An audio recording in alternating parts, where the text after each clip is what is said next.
Accendiamo il robot e vediamo come si comporta in movimento. Vedrete che subito si accenderà il display. Si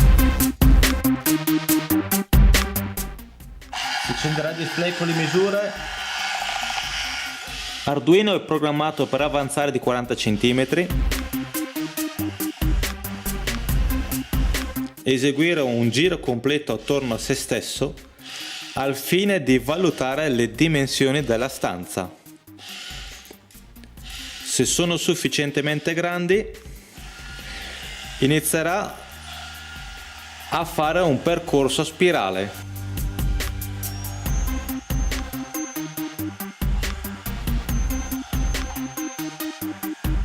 La spirale un po' alla volta si allargherà al fine di coprire tutta la stanza.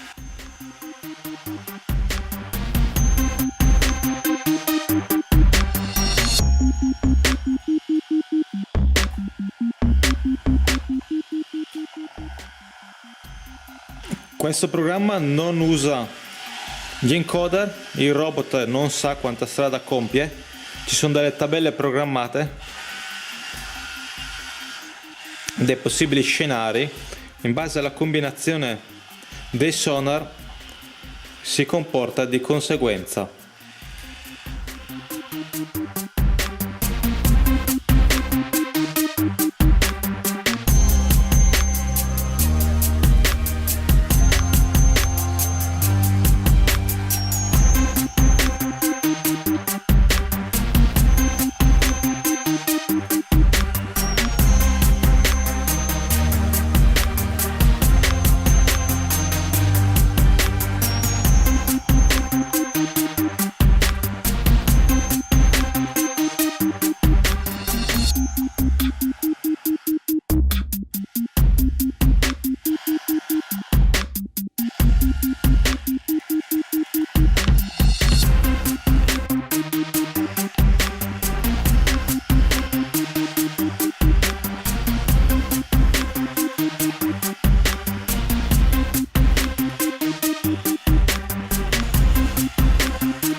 Insomma ragazzi, per il momento appare evidente che il robot non sia ancora abbastanza intelligente e c'è ancora molto lavoro da fare.